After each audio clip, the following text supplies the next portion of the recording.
Bismillahirrahmanirrahim. Assalamualaikum warahmatullahi wabarakatuh. Respected judges, teachers, and all friends in this hall. Hello. Hi. My name is Melvin Adam from ALUMANA ISLAMIC boarding school. And on this very nice occasion, I'm truly grateful to share my moments with all of you. Ladies and gentlemen, as a child born in Sukabumi, I grew up with a simple pride. Since I was little, I often say to my mother, "Mom, the food in Sukabumi tastes so good. The restaurants are always crowded. The drinks are refreshing, and the tourist attractions are beautiful. I'm so proud to be from Sukabumi." But my mother just smiled, even chuckled a little. Then she replied, "My dear, it's okay for you to be proud. But you know, the restaurants that you visited are not owned by the people of Sukabumi. The destinations that you admired are already managed by the companies from outside. Even the bottled water you drink every day, which comes from Sukabumi's mountain spring, is produced by Danone Aqua, a French company. The cement used to build many buildings here come from SCH, a Thailand company. The tea plantation in our highlands supply global brands such as Lipton, but it's owned by Unilever. The coffee you enjoy in the modern cafes like Starbucks on the city thus originate from West Java soil, but the profit flows abroad." I felt silent, then asked myself, how could this be? My innocent pride suddenly turned into concern. What I once thought was local pride, I realized was largely played by the foreign corporations. Sukabumi is indeed rich, but often its wealth is not for us, but for those who come from afar. Audience, have you ever felt the same way? Guys, have you ever felt the same way? Yes. Well, this is a reality that's both surprising and saddening. But as I grew older, I came to realize something. Pride is not enough. What we need is awareness that Sukabumi's potential should be managed by its young generation, not merely consumed while the outsiders reap the rewards. Sukabumi, our beloved homeland, is blessed with abundant natural potential.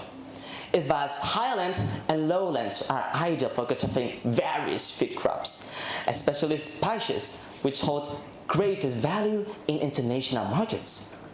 Its cool climate support tea plantations, and its wide stretches of lands are suitable for livestock farming. What about our seas? Do you know that more than 80% of the catch of Sukabumi's fishermen is exported abroad? Imagine if those resources were proceeded and used for the locally into seafood industries, culinary ventures, or marine fisheries. Sukabumi will have established itself as a region as prestigious as Bali, a second Bali in Indonesia. Beyond that, our inland and coastal areas still hold untapped potential for tourism. Sukabumi has countless waterfalls, or we could say churuk, that could be developed into ecotourism. The forest reserves that could become a new conservation-based attractions, and untouched landscape that could be turned into nature-based restaurants, villa, or homestays that highlight our unique cultural and natural identity. With a careful planning, this could become long-term assets for the community rather than quick sales to the outsiders. Yet, the real challenge we face is this: how could we build industries that add value? How could we process our natural wealth instead of merely selling it raw?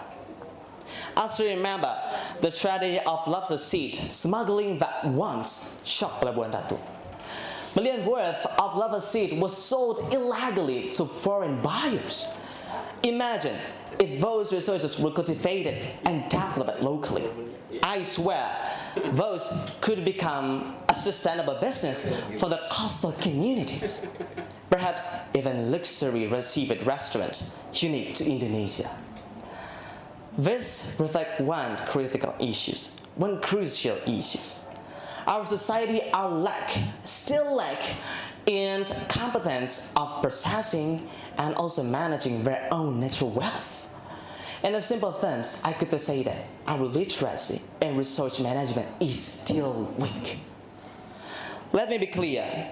This is not about rejecting the foreign corporations, but as native inhabitants, we should feel ashamed if we couldn't recognize, manage, and advocate for the resources of our homeland. Friends, let us remember the wisdom of our national leaders. Sukarno once declared that the resources of our national wealth must be controlled by the state and used for the greatest prosperity of the people. Muhammad Hatta emphasized that Indonesia was not against the foreign capital, but such capital must never control our own nation's wealth. Later, B.J. Habibie reminded us, if Indonesians could master science and technology, we could possess our natural wealth and earn a lot of respect from all the nations. Next, Gus Dur highlighted that our natural wealth is not only for enjoyment, but a sacred trust that must be protected for the natural wealth, for the common welfare. Then, Sukarno children's, or we could say Megawati Soekarno Putri, wants that Indonesia must not become a nation that sells its national wealth cheaply, leaving nothing for future generations.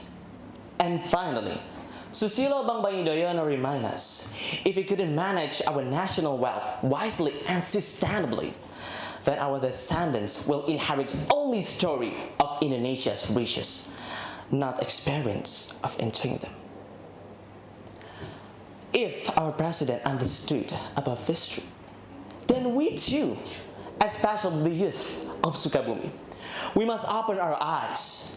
Now it's our time to take action, to defend, manage, and advance the potential of our own homeland. Ladies and gentlemen, let me leave you with one reflection.